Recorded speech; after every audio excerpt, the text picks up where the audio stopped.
Hola. Bienvenido a un webinar más de la serie Salud y Felicidad. Damos la bienvenida al Dr. Guillermo Ramírez Núñez, quien será nuestro presentador y moderador el día de hoy.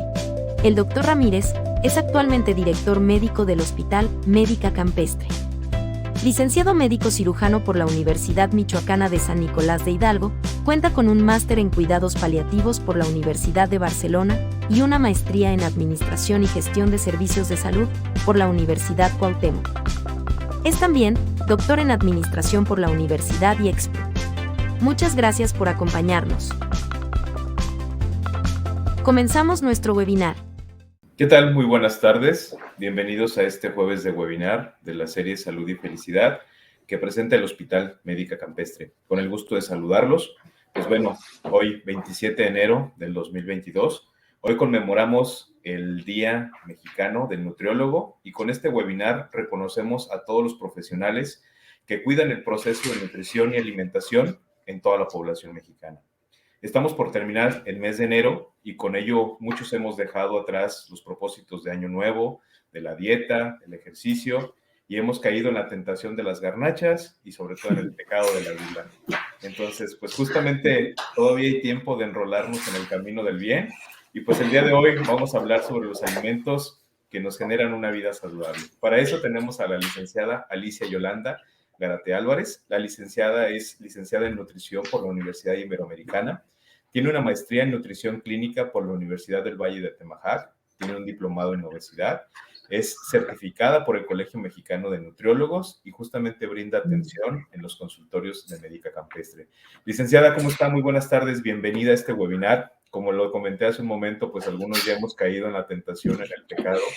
Y pues justamente la idea es poder enrolarnos, no perder ese propósito de año nuevo y seguir adelante, no por situaciones estéticas, sino por salud, funcionalidad y pues por todo lo que esto conlleva, ¿no? Y también en su momento hasta por estética, ¿cómo no? Sí, buenas tardes, doctor. Felicidades a todos los colegas y gracias a todos los que están conectados por interesarse en el tema. Muchas gracias. Bueno, pues como bien decía usted, se han pasado todos estos días, las fechas, la pandemia y bueno, de alguna manera todos hemos caído en todas estas situaciones de que si prometimos bajar de peso, etcétera, y no podíamos salir, de alguna manera teníamos que consumir más alimentos procesados, dejamos de hacer actividad física y pues siempre va a haber cosas que no nos van a ayudar para cambiar nuestros hábitos que a lo mejor están siendo malos, ¿verdad? Bueno, ¿listo? Ok, perdón. Muy bien. Adelante, le escuchamos. Muchas gracias. Gracias. Bueno, primeramente, esta charla trata de acerca de los alimentos para una vida saludable, pero hay muchas definiciones de vida saludable. Primero voy a empezar con, ahora sí que, la vida saludable de acuerdo a distintas asociaciones y escogí una en particular que me gustó que se llama Vida Saludable de acuerdo a la Academia Española de Nutrición y Dietética y habla de que la vida saludable es un conjunto de factores y actitudes cotidianas para mantener el cuerpo y mente de una manera adecuada, tanto en lo emocional como en lo físico y lo social, en relación con el medio ambiente. Me gusta esta definición porque habla de actitudes. Todo está en la actitud que tengamos en relación con los alimentos, en relación con la actividad física, en relación con los cambios de hábitos, y eso nos va a proporcionar una mejor vida o una vida más saludable, ¿de acuerdo?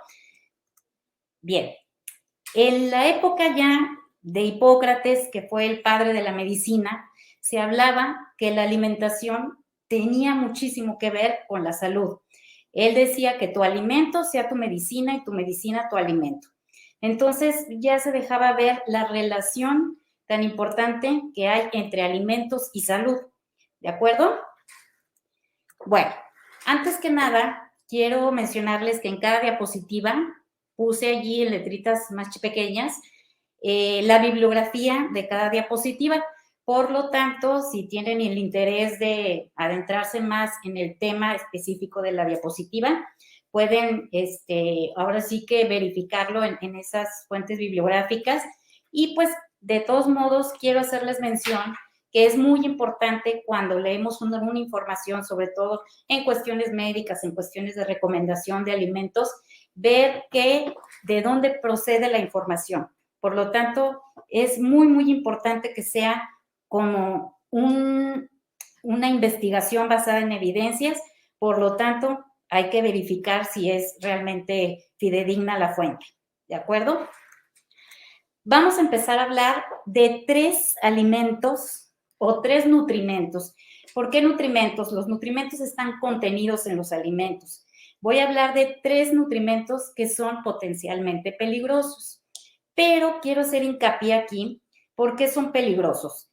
El daño que nos pueden ocasionar va a depender de la frecuencia con la que los consumamos y la cantidad. Entonces, quiero dejar claro que no estoy satanizando algún alimento, ningún alimento se debe de satanizar, pero el daño que va a ocasionarnos va a depender de la cantidad con la que lo consumamos, ¿de acuerdo? Bueno, número 1, el azúcar y productos que la contengan. Pues a quién no le gusta el azúcar, ¿verdad? El azúcar es uno de los alimentos, siendo la sacarosa, ¿sí? La famosa azúcar de mesa, que nos da placer al consumirla. ¿A quién no le da placer estar consumiendo azúcar y productos que la contengan? A todos nos gusta. ¿Y qué pasa con el azúcar? ¿Por qué se vuelve tan adictiva o por qué nos gusta tanto? Hay diferentes señales que provoca el azúcar que cuando la consumimos, el cerebro inmediatamente la detecta y va a empezar a producir ciertas sustancias como la dopamina, la serotonina, que nos hacen que nos guste mucho, nos da placer. Entonces, eso crea una adicción. Se dice que el azúcar es más adictiva que la cocaína, ¿de acuerdo? ¿Por qué? Dicen, no, pero pues yo cuando consumo azúcar, igual y no tengo tanta necesidad. Pero ¿qué pasa si al día siguiente tomamos un café, un té? No nos gusta, queremos que esté endulzado. Entonces, desde ahí empieza la necesidad de consumir cosas dulces. Y no se diga con los productos industrializados, que la mayoría, aunque sean salados, van a contener algo de azúcar, ¿de acuerdo? ¿Por qué es mala el azúcar? ¿Qué es el azúcar? El azúcar refinada o sacarosa viene precisamente ahora sí que el refinamiento de la que viene siendo la fructuosa de la caña de azúcar, la sacarosa, perdón. Entonces, es un producto industrializado, no es natural. ¿Qué va a suceder cuando consumimos una cantidad más arriba de la recomendada? Que ahorita les voy a comentar cuánto es la recomendación. Va a haber elevación de triglicéridos y colesterol malo, las famosas LDL, aumento de la resistencia a la insulina, que eso es lo que nos ocasiona la diabetes, aumento de la grasa corporal, por eso aumentamos de peso, aumento de la tensión arterial, la frecuencia cardíaca, por lo tanto, retenemos sodio. La caries dental, un síntoma muy importante en los niños es que empiezan con caries dental. Tiene que ver también con el mal lavado de los dientes, pero es un síntoma de que está consumiendo en cantidades importantes o exageradas el azúcar. Problemas cognitivos y de demencia. Aunque no lo creamos, hay problemas cognitivos, hay problemas de demencia, de pérdida de memoria, y eso tiene que ver con el consumo exagerado de azúcar. Bueno, la FDA recomienda que una persona con un peso adecuado y con una actividad física, aunque sea ligera, debe de consumir menos de 30 gramos al día. ¿Qué son 30 gramos? 3 cucharadas de azúcar. Podrían decir, ay, pero pues yo nada más le pongo media cucharadita a mi café en la mañana. Pero ¿cuánta azúcar tienen todos los alimentos industrializados que consumimos? Muchísima. Entonces, generalmente nos estamos pasando de azúcar. Bueno, muy bien.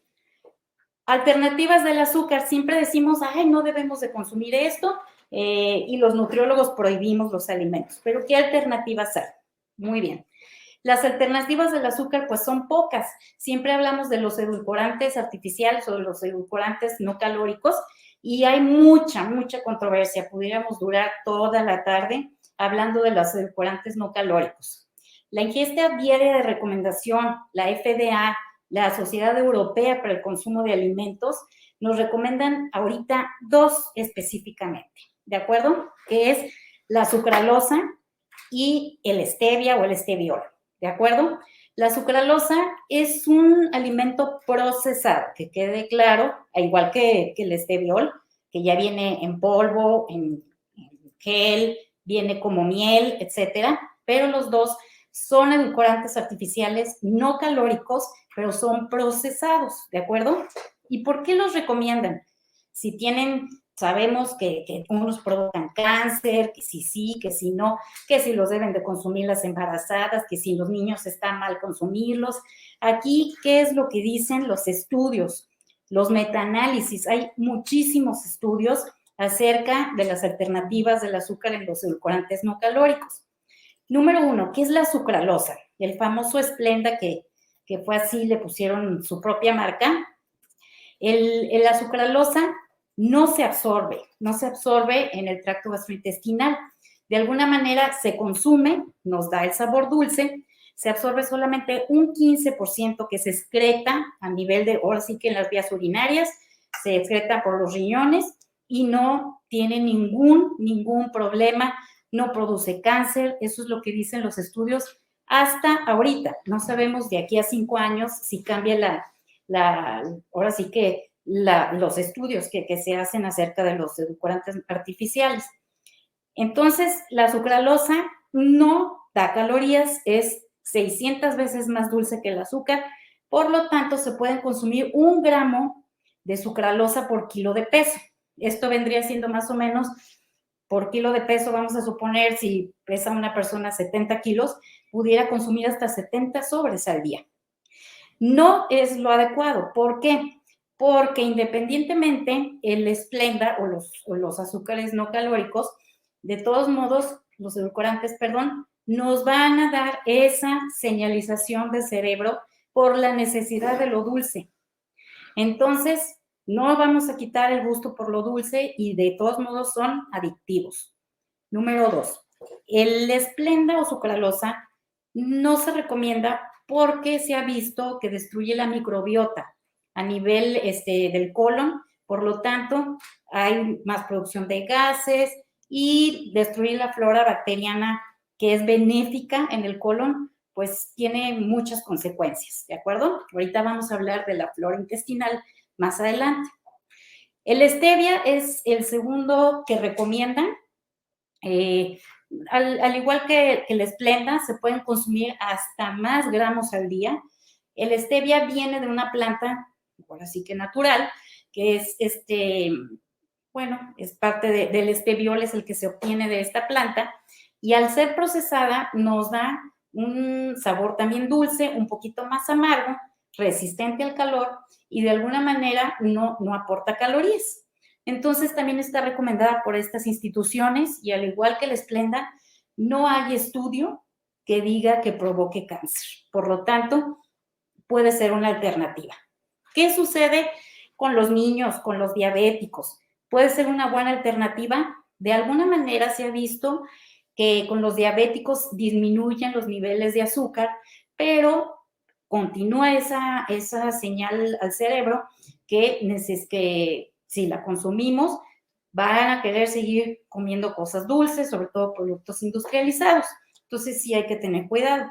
Con los niños se ve que estos dos edulcorantes no tienen algún efecto cognitivo como hay otros, el aspartame, el sulfame, que se ha visto en estudios que sí tienen problemas los niños que lo consumen en poner atención, o sea, hay déficit de atención y problemas para la concentración, ¿de acuerdo? Bueno, hay muchos más edulcorantes no calóricos.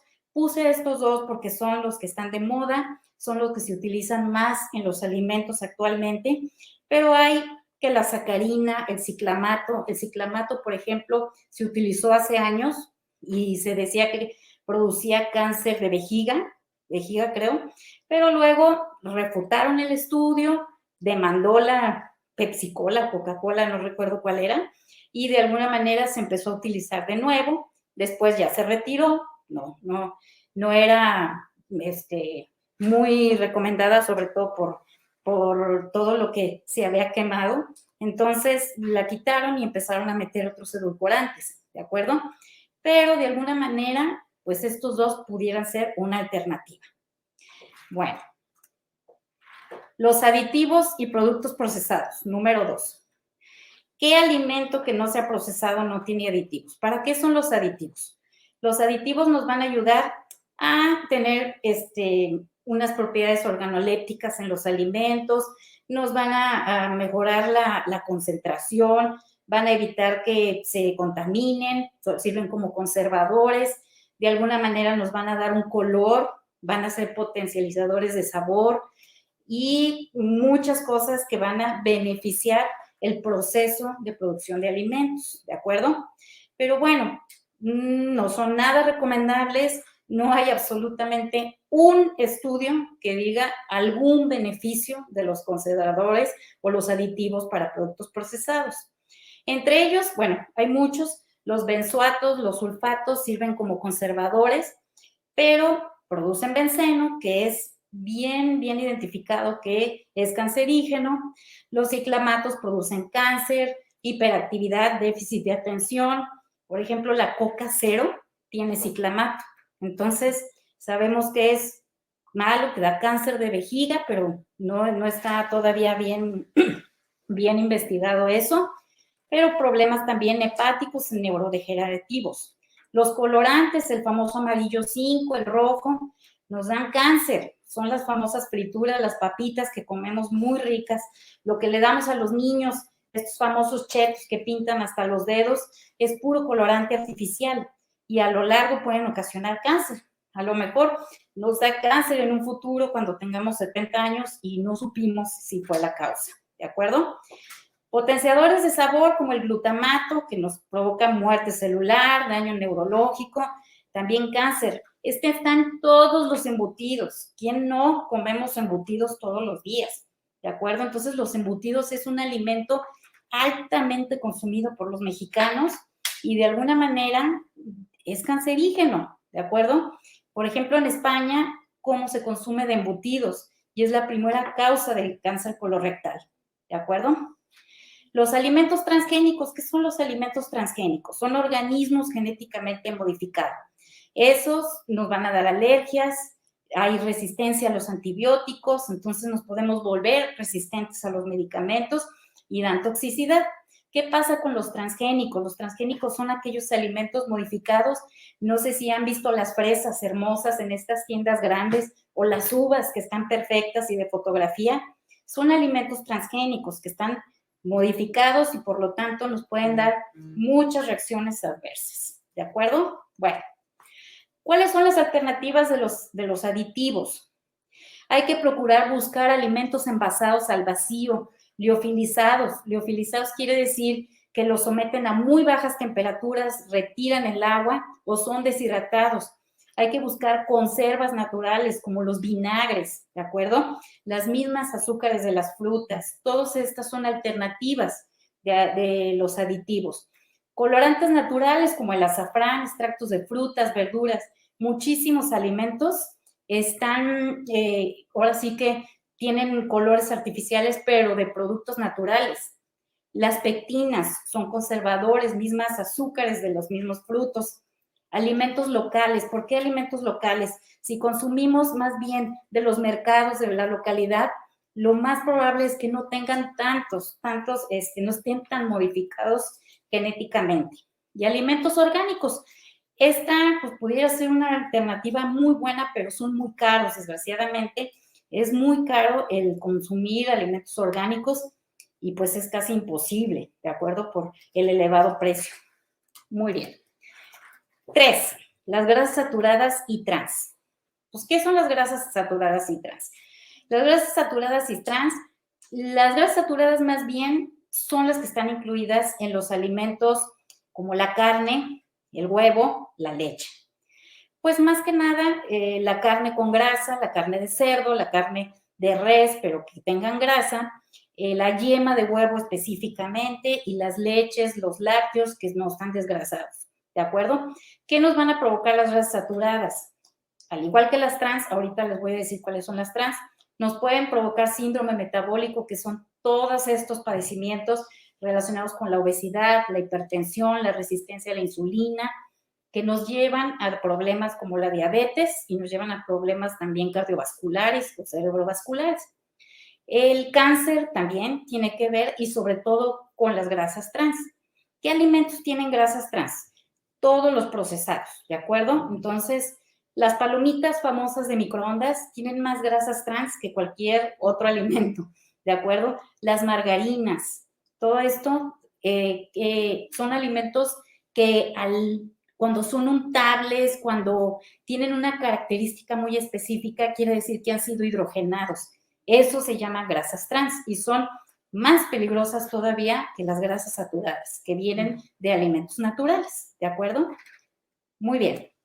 ¿Cuáles son las alternativas de las grasas saturadas y trans? Pues hay que elegir lácteos descremados de preferencia, la carne magra, se tiene muy satanizada la carne de puerco, pero podemos elegir carne, por ejemplo, de cerdo, que sea lomo, que sea pierna, en fin, que sean carnes magras. Elegir grasas, los lácteos obviamente descremados, ya lo dije. Los quesos, por ejemplo, que sean frescos, que sean cottage, que sean, o sea, quesos que no sean cargados de grasa, puede ser una opción el queso panela, ¿de acuerdo? Grasas poliinsaturadas y monoinsaturadas, ¿cuáles son? Las grasas poliinsaturadas es como el aceite de cánola, o las monoinsaturadas como el famoso aceite de olivo, que nos va a dar muchos beneficios, sobre todo con los omegas. Ahorita vamos a hablar de los omega 3 y 6, ¿para qué sirven? Esas serían algunas alternativas. Bueno, vamos de lleno a qué alimentos podemos consumir, ¿de acuerdo? Que sean benéficos. Ya hablamos de los malos, ¿sí? Ahora vamos a hablar de los alimentos que nos pueden ayudar a tener una mejor vida. Esto, voy a poner entre comillas, es una recomendación para un peso adecuado y una actividad física, ¿sí? Mínimo ligera. Entonces, no es una recomendación para niños y no es una recomendación para alguien que tiene una enfermedad, algún diabético, etcétera. Esto es para una persona adulta que tiene una actividad física de ligera a moderada. Bueno, la Federación Mexicana de Diabetes recomienda que sean 7 a 12 equivalentes o piezas de cereales. ¿Cuál es el grupo de los cereales? El grupo de los cereales va a ser el que tiene los hidratos de carbono complejos. No hay que confundirnos con los hidratos de carbono simple, que es el azúcar y los productos que la contienen. Los hidratos de carbono complejos es la tortilla, el arroz, las pastas, los cereales integrales o cereales sin azúcares adicionados, los bolillos, el pan de caja, no el pan dulce, ¿de acuerdo? Entonces, este es el grupo que más debemos de consumir al día. Las personas le tienen pavor a los cereales y a los hidratos de carbono complejos porque piensan que van a engordar. Les llaman, no, es que yo voy a comer tantos cereales, tengo que comer de 7 a 12 equivalentes. Es mucho, no es mucho, porque lo primero que necesitamos es energía de los hidratos de carbono complejos. Entonces, por ejemplo, aquí yo puse las tortillas. La tortilla es la reina de los alimentos. La tortilla nos aporta 70 calorías, que no son muchas, pero nos aporta muchos minerales y calcio. De verdad que nuestros antepasados eran unos sabios en cuanto a la alimentación. Por lo tanto, la tortilla se recomienda bastante. No tiene azúcares y la realidad es que no nos engorda si la sabemos comer en la cantidad que debe de ser. ¿De acuerdo? Verdura. Las verduras debemos de consumirlas de 3 a 5 tazas al día. Ustedes díganme qué mexicano consume 5 tazas de verdura al día. Nadie lo hace. Entonces, hay que elevar el consumo de verduras, sobre todo enseñarles a los niños a comer. Las verduras es un alimento que casi nadie consumimos. Entonces, ¿qué es mejor? Variar entre colores de la verdura. Ese es un tip muy importante. Eso quiere decir que estamos consumiendo mayor cantidad de vitaminas, mayor cantidad de minerales. Por lo tanto, hay que mezclar colores y mezclar verdura. ¿Cómo las podemos hacer? Un tip importante es que si son crudas, ¿de acuerdo?, las podamos mezclar entre colores y el cocimiento de las verduras debe de ser muy específico. Si ponemos nuestra olla con agua hirviendo o con agua y ponemos las verduras desde un principio, les estamos quitando el 70% de las vitaminas y minerales. ¿Cuál es la forma o la cocción preferida para las verduras? Pues es en ollas de presión o puede ser cuando el agua esté hirviendo, agregar las verduras o al vapor sería la mejor forma, ¿de acuerdo? Bueno, las leguminosas. ¿Qué son las leguminosas? Las leguminosas son los frijoles, habas, lentejas, garbanzos y podemos consumir de 1 a 2 tazas al día, ¿de acuerdo?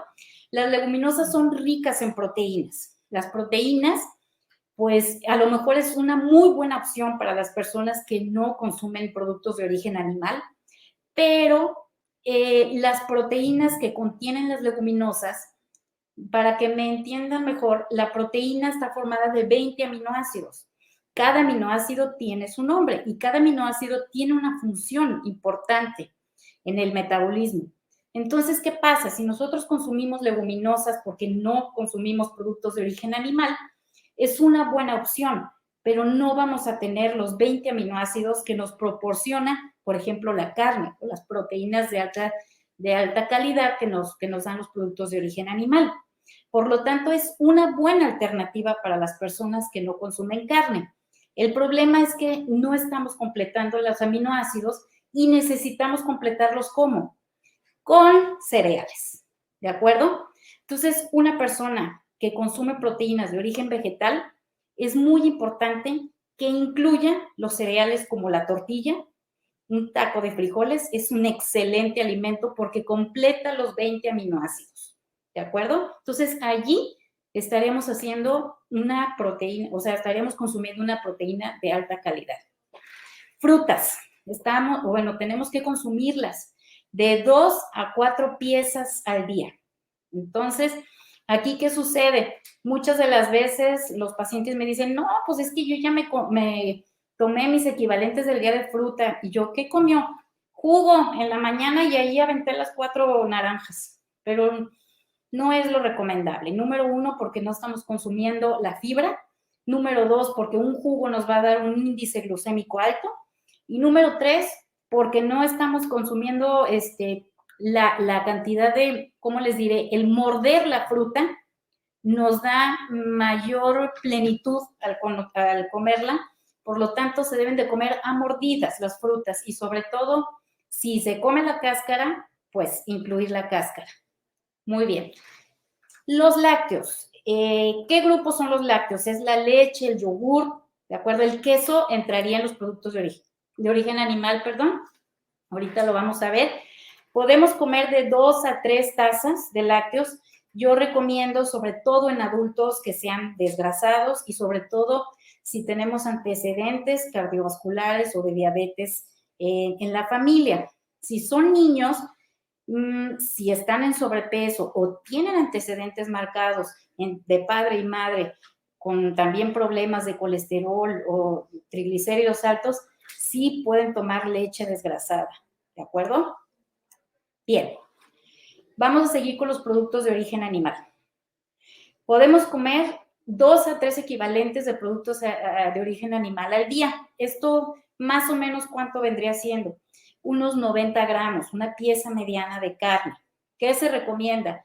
Se recomienda que sean 3 a 4 veces a la semana carnes blancas y el resto rojas desgrasadas, que sean carnes magras, ¿de acuerdo? Allí entraría, por ejemplo, el queso y el huevo. El queso, como bien yo decía, puede ser queso bajo en grasa, como tipo panela, cottage, requesón, queso fresco, pudieran ser una opción. El huevo lo podemos consumir dentro de estos 2 a 3 equivalentes al día. Y si no tenemos problemas de colesterol alto, podemos eliminar la yema. Si son para los niños, pueden consumirlo completo. La sal. Una cucharadita de sal al día, eso es lo que recomienda la Asociación Americana del Corazón. ¿Quiénes comemos una cucharadita de sal al día? Pues casi nadie. A lo mejor decimos, yo soy desabridita y le pongo muy poquita sal a la sopa en casa. Pero ¿qué pasa con todos los productos industrializados que comemos al día? Entonces, generalmente los mexicanos también nos pasamos bastante con la recomendación del sodio. y ese nos va a traer problemas como la hipertensión y nos va a ayudar sobre todo con el síndrome metabólico. Bueno, 1,5 a 2 litros de agua. Estamos hablando de una persona que hace una actividad física ligera, ¿de acuerdo?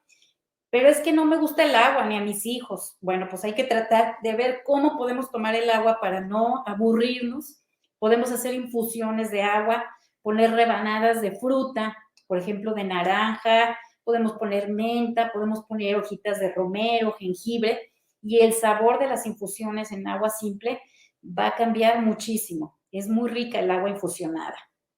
De los aceites o grasas. Las grasas debemos de consumirlas de un 20 a un 25% del total de nuestras calorías.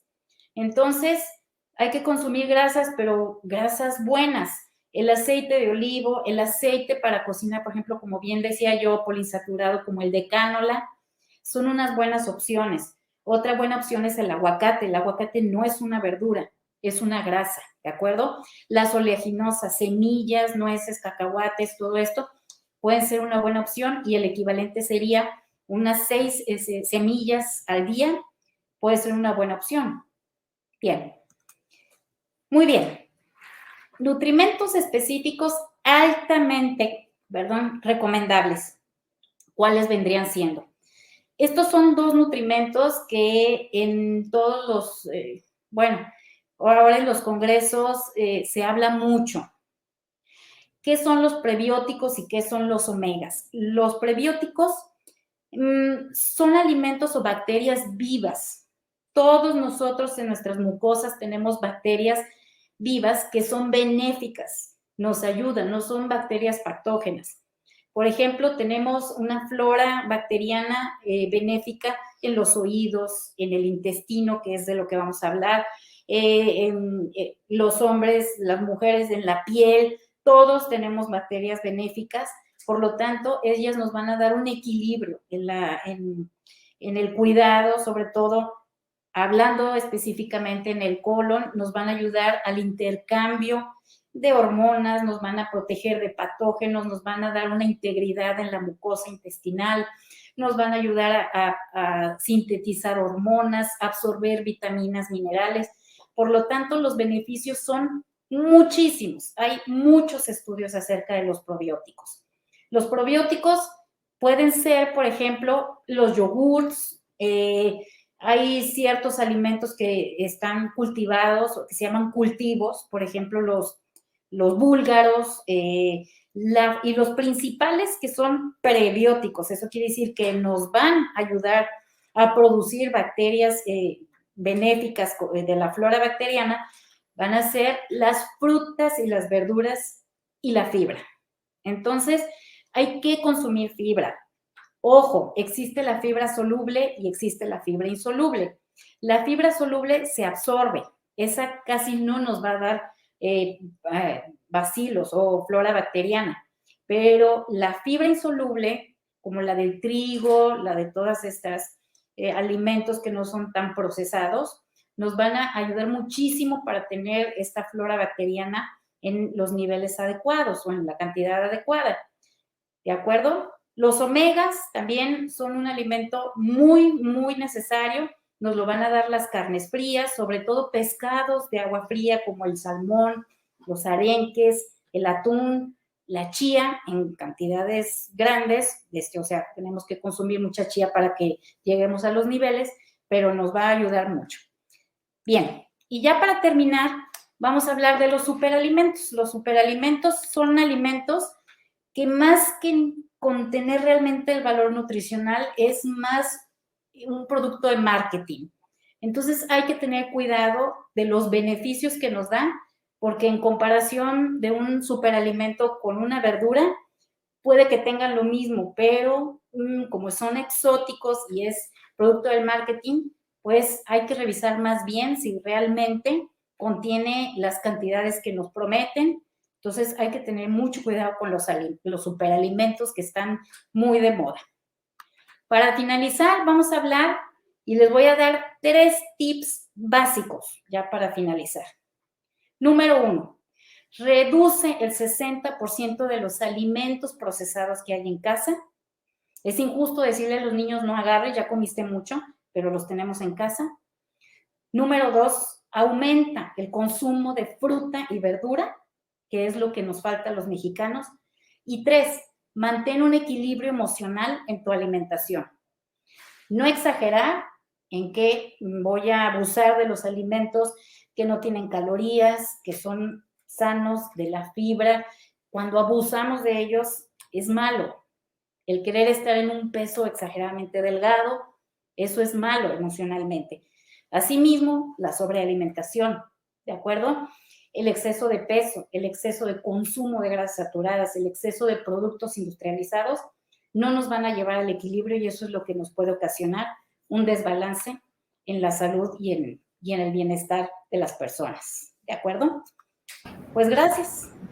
Gracias a todos y esperemos sus preguntas. Muchas gracias, licenciada. Muy interesante su plática. Creo que muchas cosas de las que ahí platicó, manejó, fueron de gran utilidad para las personas que estuvieron aquí presentes en el webinar. Y sí, efectivamente entramos al módulo de preguntas y respuestas. Por aquí nos está preguntando María Fernanda, ¿qué diferencia hay entre un lácteo descremado y uno que no lo es? Bien, el lácteo descremado no va a tener las grasas saturadas, que es colesterol, ¿sí? Entonces, el beneficio es, por ejemplo, si escogemos un lácteo descremado, vamos a tener el mismo valor nutricional de la leche, solamente le vamos a quitar la grasa saturada, que es la que nos puede provocar elevación de colesterol y triglicéridos, pero nos va a quedar el valor nutricional de proteínas de alto valor biológico, nos va a quedar los minerales, el calcio, el fósforo, que son importantes para la calcificación. Muchas de las veces se ha visto en las personas que no consumen leche que tienen osteopenia a edades más tempranas, por lo tanto, ese sería el beneficio, ¿de acuerdo? De que no tenga la grasa saturada. Muchas gracias, licenciada. María del Carmen Castillo nos pregunta, ¿las frutas contienen azúcares dañinos para la salud?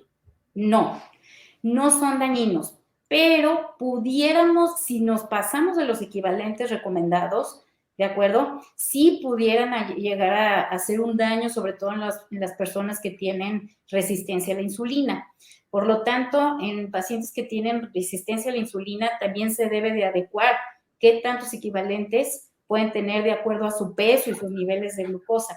Pero en personas sanas pueden consumir, como bien dijimos, de 4 a 5 equivalentes. También el exceso puede producir elevación un poquito de glucosa, sobre todo si hay antecedentes familiares, y pues sí hay que consumirlas en la cantidad recomendada, pero no son azúcares malos, son naturales y es la fructuosa que de alguna manera tiene beneficios, siempre y cuando estén en los niveles recomendados, de acuerdo a la edad y el estado. Y como que se antoja un poquito más, ¿no, licenciada? Los alimentos muy dulces, por ejemplo, el mango tiende a ser como que muy rico, ¿no? Pero es porque tiene exageradamente mucho azúcar y obviamente eso al cerebro le encanta. Exactamente. Todas las frutas exóticas, el higo, la guanábana, la chirimoya, todos estos son más adictivos, son más ricos porque tienen más azúcar. Muchas gracias. Nos pregunta Bat, ¿las verduras que ya podemos comprar congeladas y que se recomiendan agregar a cocción una vez que hierve el agua, se recomiendan? Sí, puede ser. Si definitivamente nos cuesta trabajo ir al mercado o a un lugar cercano por verduras, las verduras congeladas pueden ser una opción. ¿Por qué? Porque su conserva es por medio de la congelación. Puede ser una alternativa siempre y cuando se agreguen a los alimentos una vez que haya hervido el agua, o sea, que se cocinen una vez que haya hervido el agua. O, por ejemplo, si las vamos a adicionar al arroz o alguna sopa, se recomienda que ya casi sea al final, que no se recosan más. ¿De acuerdo? Ok, muchas gracias, licenciada. Patricio nos pregunta, ¿qué opina de la dieta keto, maestra? Va muy en contra de lo que acaba de comentar. Bueno, la dieta keto no hay que satanizarla. La dieta keto está indicada específicamente de acuerdo a los estudios que se han hecho científicos, para pacientes que tienen problemas eléctricos a nivel cerebral. ¿Por qué? De alguna manera se ha visto que estos pacientes reducen la cantidad los pacientes epilépticos, por ejemplo, que tienen convulsiones, no nada más tiene que ser la epilepsia, puede ser en pacientes que tienen problemas en todo el sistema eléctrico cerebral. En pacientes o personas que solamente quieren bajar de peso, no se recomienda. No se recomienda, ¿por qué? A lo mejor baja mucho de peso, pero el problema es que va a llegar un momento en el que su cuerpo le va a pedir hidratos de carbono complejos porque no hay manera de poder seguir sano con una dieta cetogénica por mucho tiempo. Entonces, ¿qué va a suceder? Pueden elevar lípidos, ¿sí? Y pueden alterar también el ciclo circadiano. Entonces, lo más sano es bajar de peso haciendo una dieta balanceada. Cuando volvamos a comer hidratos de carbono, vamos a tener un rebote, ¿de acuerdo? Entonces, pero además vamos a hacer lento el metabolismo. Por lo tanto, cualquier carbohidrato que consumamos, aunque sea sano, nos va a subir el doble. Entonces, hay que pensarlo, porque puede ser para bajar unos cuantos kilos, se puede utilizar en personas que tienen una obesidad importante, que ya está en riesgo su corazón, su salud, pero definitivamente no es recomendable para una persona que quiere bajar 10 kilos, 15. ¿De acuerdo? Muchas gracias. María del Carmen Castillo nos pregunta, he escuchado muy malos comentarios del stevia. ¿Es más recomendable que otros endulzantes? La FDA lo recomienda, hasta ahorita los estudios y toda la evidencia dicen que no es dañino, no se ha encontrado un solo estudio científico basado en evidencias que diga que el stevia es malo. Entonces, hasta ahorita es recomendable, incluso la FDA lo recomienda para niños que tienen obesidad. Es más grave consumir el azúcar de mesa que unos sobres de stevia, ¿de acuerdo? Correcto. Muy bien. Bueno, antes de dar la siguiente pregunta, solamente quiero comentarles que los webinars son una forma de información para el público en general, donde nosotros brindamos cierto tipo de detalles, ¿no? Pero habrá algunos casos muy en particular que requieren el seguimiento y la valoración por parte de nuestros especialistas, como el caso de la licenciada. Ahorita, pues, justamente está respondiendo las preguntas que son más frecuentes y que, sobre todo, pues, son más didácticas, pero algunas en particular sí requieren una valoración y un seguimiento. Por ejemplo, nos está preguntando Marcot, ¿por qué será la razón que no puedo bajar de peso cuando me descuido? El no consumir azúcares, grasas, sino todo lo contrario. Consumo una comida balanceada, he estado con muchos nutriólogos, pero me cuesta trabajo bajar. ¿Cuál es la razón? Quisiera que me apoyaras. Yo creo que muchas personas estamos en esta situación y un problema a lo mejor que yo veo es que cambiamos mucho y frecuentemente de nutriólogos. No es el nutriólogo como tal. Puede ser muchas cosas, la valoración integral es parte importante, pero me gustaría que usted lo dijera, licenciado. Bueno, la valoración es muy, muy importante.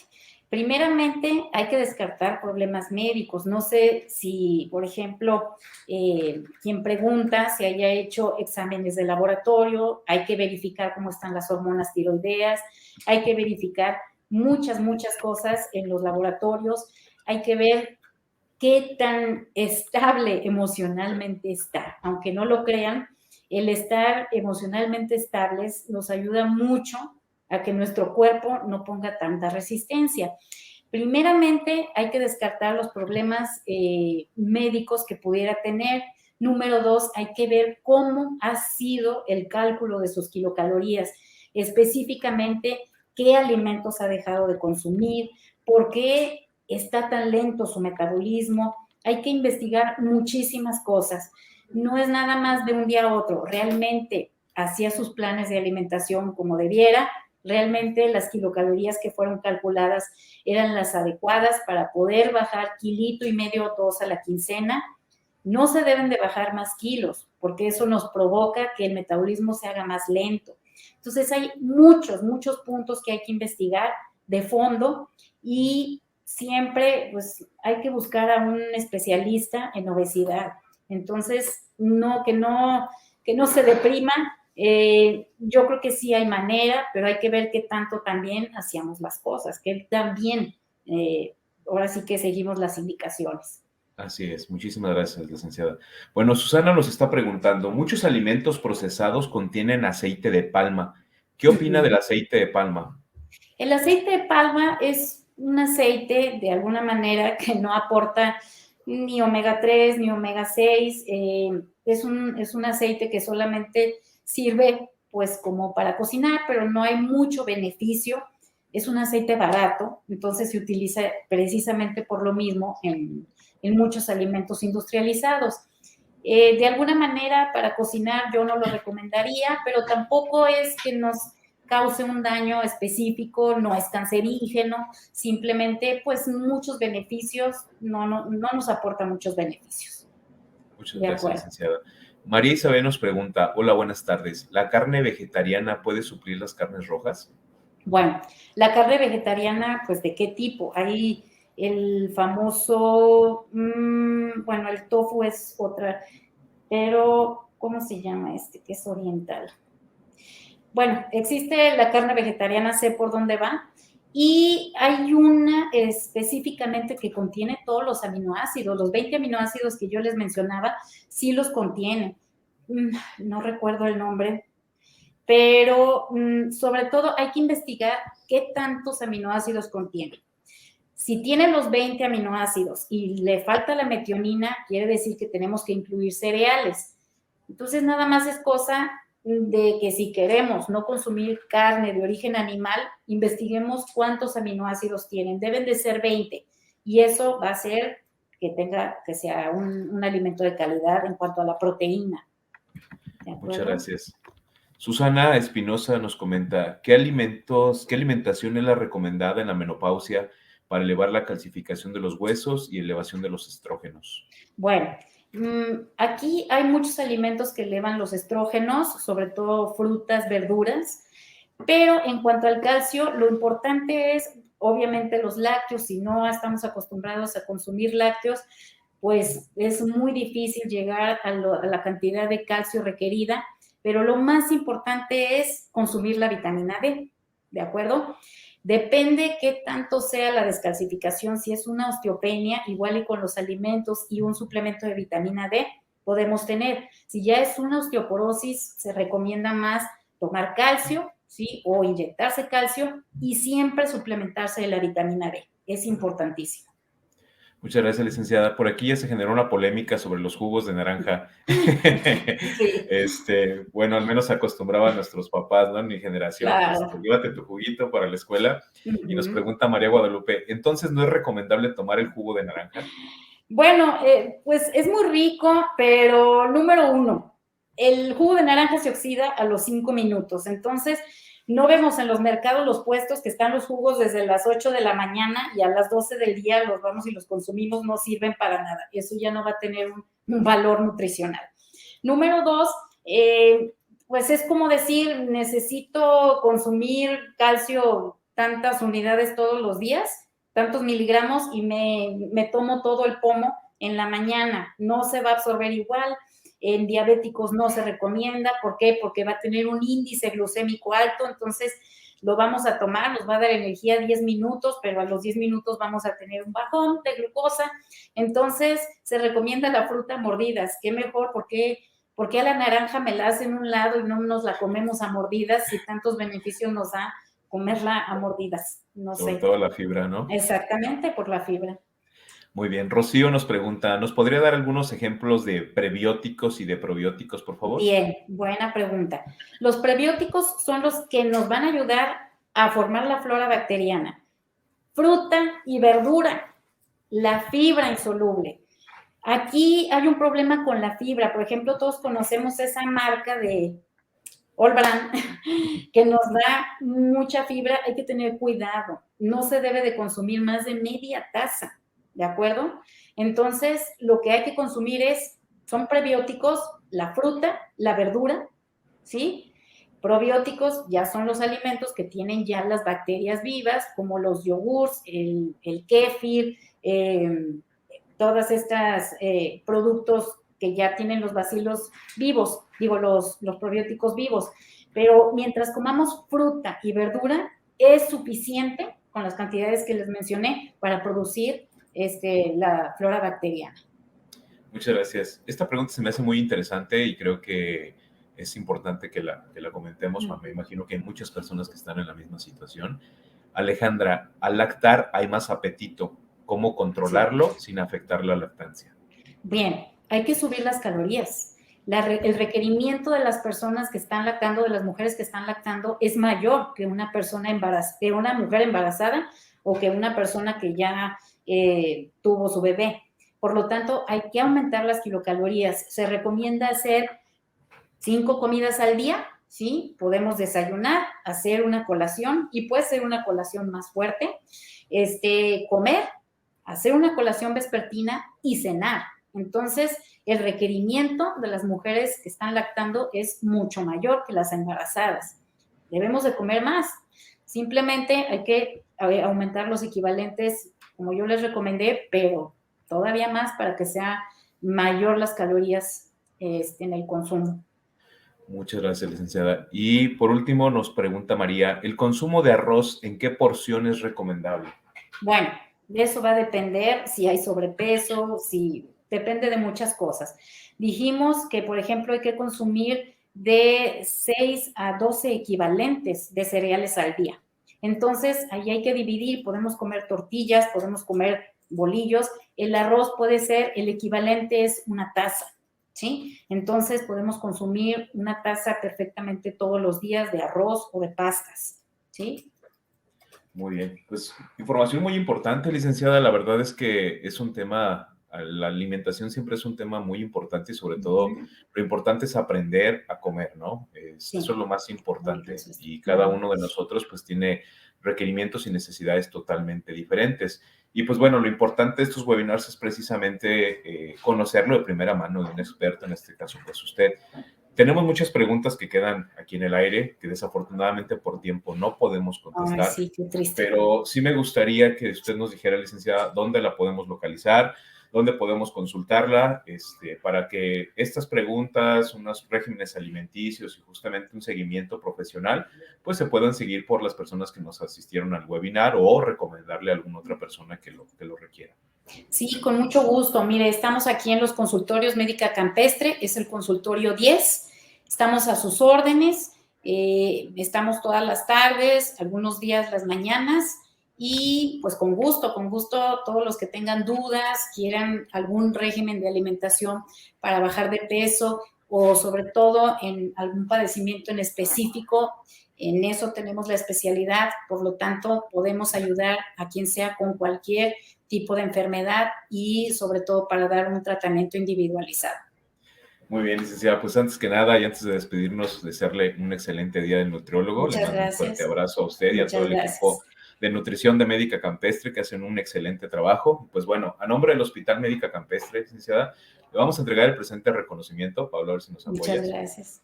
Por su plática del día de hoy. La verdad, muy interesante y pues bueno, conmemorando sobre todo el día tan importante que se festejan ustedes. Muchas gracias, doctor. Muchísimas gracias. Bueno, pues también quiero agradecer a todos ustedes que siguen a través de esta transmisión de webinar. Les recuerdo que en la liga donde está aquí en la parte superior pueden descargar sus constancias. Lo mínimo que requieren es un mínimo de 45 minutos y pueden acceder a ellas. Y los invito a descargar la revista Salud y Felicidad en el apartado de folletos, donde la presentación de la licenciada junto con esta revista, pues pueden obtenerla y compartirla a través de sus redes sociales. Podrán encontrar esta información, así como la de otros webinars, en esta revista y sobre todo compartirla con sus seres queridos. La próxima semana comenzamos con una pequeña dinámica, sobre todo porque se conmemoran fechas importantes contra el Día del Cáncer y pues bueno, vamos a comenzar hablando sobre la lucha contra el cáncer. La doctora Alicia Gutiérrez Mata, la doctora es oncóloga clínica, nos hablará al respecto. Un tema muy interesante, es una serie de 2 capítulos que vamos a comenzar justamente con la doctora y posteriormente seguiremos con la intervención para la atención a los niños oncológicos. Y pues bueno, los esperamos la próxima semana, sobre todo con temas tan importantes como el de día de hoy. Nos seguimos saludando. Licenciada, muchísimas gracias, cuídese mucho. Hasta luego, muchas gracias a todos. Gracias, Pablo, y gracias a todos ustedes. Nos vemos la próxima semana.